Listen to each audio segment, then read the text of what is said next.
நண்பர்களே, தற்பொழுது கிடைத்த செய்தி. 38 நிமிடத்திற்கு முன்னால் கட்டாரில் 3 ஏவுகணை தாக்குதல்கள் நடத்தப்பட்டதாகவும், கட்டாரில் பல இடங்கள் எரிந்து கொண்டிருப்பதாகவும் தகவல்களும், வீடியோக்களும் அல் ஜசீரா தற்பொழுது போட்டுக் கொண்டிருக்கிறது.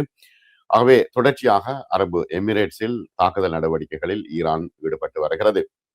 அடுத்தது இஸ்ரேலும் அமெரிக்காவும் ஈரானுக்கு எதிராக ராணுவ தாக்குதல்களை ஆரம்பித்த பிறகு இஸ்ரேல் மீது இலக்குகள் மீது பாரிய ஏவுகணை மற்றும் ட்ரோன் தாக்குதலை நடத்துவதாக ஈரான் அறிவித்திருக்கிறது. அதற்கிடையில டெலவிவின் ஹொலோன் நகரில் உள்ள ஒரு பேருந்து நிலையம் ஈரானிய ஏவுகணை தாக்குதல்களை தொடர்ந்து தீப்பற்றி எறிந்ததாக இஸ்ரேலிய ஊடகங்கள் செய்தி வெளியிட்டிருக்கின்றன. ஆனால் கூடுதல் விவரங்களை வெளியிடவில்லை. அது தொடர்பான வீடியோவை நான் இந்த பக்கத்துல போட்டு காட்டுறேன்.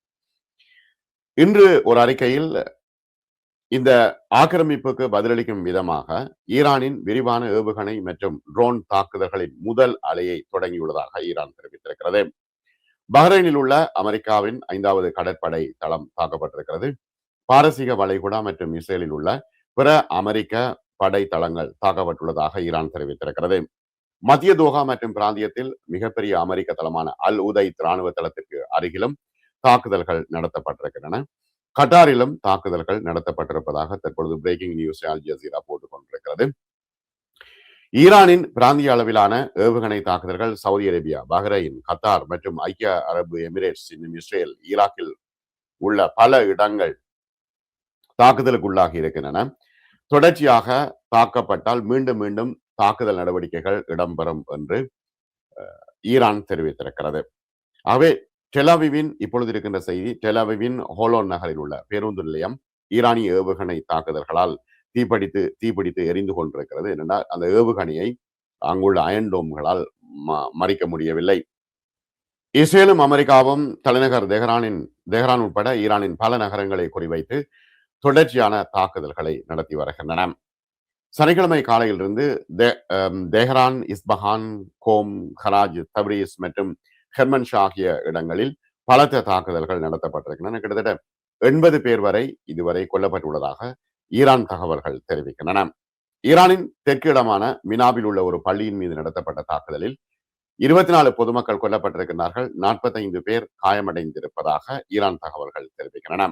ஈரான் ஈராக், குவைத், சிரியா, ஐக்கிய அரபு எமிரேட்ஸ் மற்றும் இஸ்ரேல் ஆகிய நாடுகள் தங்கள் வான்வெளிகளை பொதுமக்கள் போக்குவரத்துக்கு முழுவதுமாக மூடியிருக்கின்றன. அந்த இடங்கள்ல வான் போக்குவரத்தே இல்லை, தற்பொழுது முழுவதுமாக மூடப்பட்டிருக்கிறது.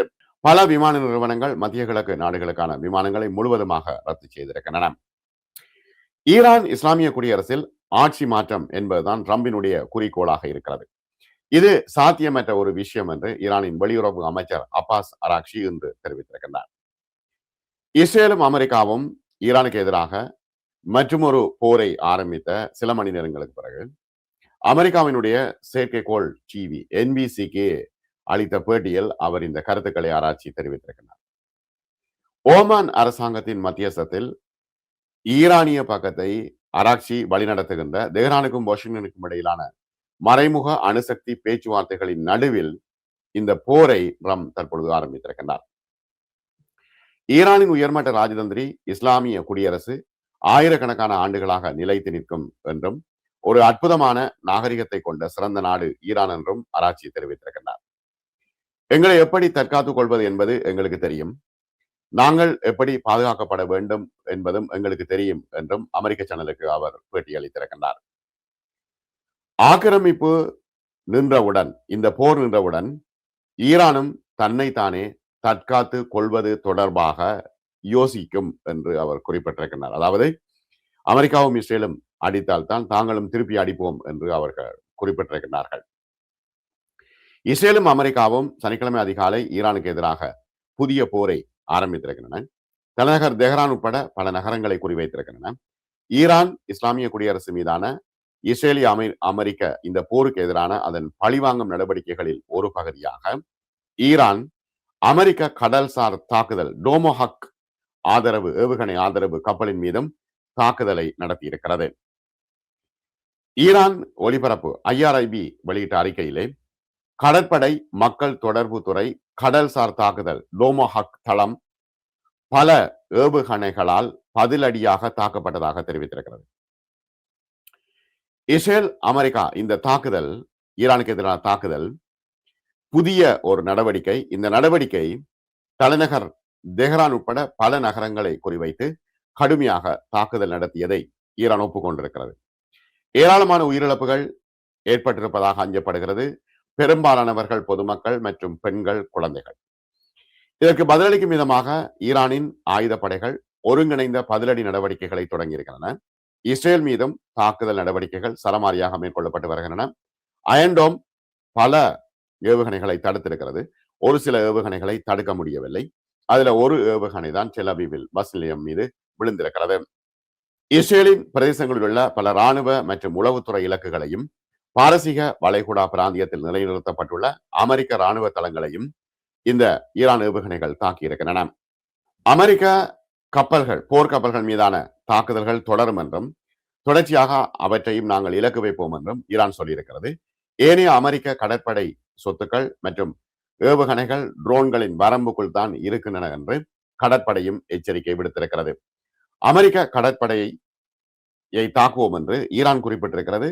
ஆனால் ஈரான் கடற்படையை முழுவதுமாக அழிப்போம் என்று ட்ரம்ப் தற்பொழுது சொல்கின்றார். இதற்கிடையில் சனிக்கிழமை அதிகாலையில் ஈரான் மீது நடத்தப்பட்ட இந்த திடீர் தாக்குதலில் ஈரானின் உச்ச தலைவர் ஆயத்துல்லா அலி கமைனி கொல்லப்பட்டதாக இஸ்ரேலிய ஊடகங்கள் தற்பொழுது செய்திகளை பரப்பி வருகின்றன.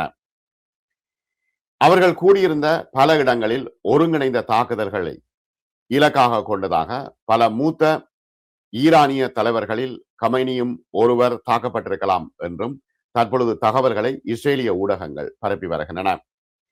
கொமைனியை தவிர ஈரானின் இஸ்லாமிய புரட்சிகர காவல் படையின் தளபதி முகமது பாக்பூர், ஈரானின் உச்ச தேசிய பாதுகாப்பு கவுன்சிலின் செயலாளர் அலி ஷம்கானி, ஈரானின் பாதுகாப்பு அமைச்சர், ஈரானிய ராணுவ உளவுத்துறை தலைவர் மற்றும் ஈரானின் ஆயுதப்படை தலைமை தளபதி ஆகியோர் குறிவைக்கப்பட்டதாக இஸ்ரேல் தற்பொழுது செய்திகள் வெளியிட்டிருக்கின்றன. முக்கியமான நபர்களை இல்லாமலாக்குவதில் இந்த நடவடிக்கை வெற்றி பெற்றதற்கான அறிகுறிகள் அதிகரித்து வருவதாக இஸ்ரேல் தற்பொழுது தெரிவித்திருக்கிறது. ஆனால் குறிவைக்கப்பட்டவர்களின் நிலைமை என்ன என்பது குறித்து இன்னும் உறுதிப்படுத்தப்படவில்லை என்றும் அதிகாரிகள் வலியுறுத்தி இருக்கிறார்கள். தாக்குதல்கள் காலையில் அவர்கள் கூடியிருந்த பல இடங்களில் திடீரென்று நடத்தப்பட்டன என்று இஸ்ரேல் சொல்கிறது. மேற்கு ஈரானின் கெமன்ஷா அருகே நிலைநிறுத்தப்பட்ட ஒரு மேம்பட்ட SA-65 வான் பாதுகாப்பு அமைப்பு தாக்கப்பட்ட இலக்குகளில் ஒன்றாகும் என்று இஸ்ரேல் ராணுவம் சொல்கிறது. கெமன்ஷா பகுதியில் உள்ள ஒரு வான் பாதுகாப்பு தளம் இந்த நடவடிக்கையில் தாக்கப்பட்டதை காட்டும் ஒரு படத்தை IDF வெளியிட்டிருக்கிறது. இப்போது இருக்கின்ற நிலைமையில் இஸ்ரேல் இவ்வாறான தகவல்களை இஸ்ரேலிய ஊடகங்கள் வெளியிட்டு வருகின்றன. ஈரானின் முக்கிய தலைவர்கள் கொல்லப்பட்டு விட்டதாக இவ்வாறு செய்திகள் பரப்பப்பட்டுக் கொண்டிருக்கின்றன. ஈரானிய ஏவுகணைகள் இஸ்ரேலின் பல இடங்களில் விழுந்து வெடித்திருக்கின்றன. டெல் அவீவ், ஹெப்ரோன் மற்றும் பல துறைமுக நகரங்களில் கூட விழுந்து வெடித்திருப்பதாக தகவல்கள் தெரிவிக்கின்றன. அல் ஜசீரா ஒரு காட்சியை தற்பொழுது வெளியிட்டிருக்கிறது. ஹெப்ரோனில் விழுந்து வெடித்த ஏவுகணை தொடர்பான காட்சியை வெளியிட்டிருக்கிறது. மற்றும் தகவல்கள் வரும்பொழுது நான் உடனுக்குடன் தருகின்றேன். மிக நன்றி நண்பர்களை. மற்றும் ஒரு காணொலியில் சந்திப்போம். சப்ஸ்கிரைப் செய்யாதவர்கள் சப்ஸ்கிரைப் செய்துட்டு பாருங்க. உடனுக்குடன் செய்திகள் உங்களை வந்து சேரும். நல்லது.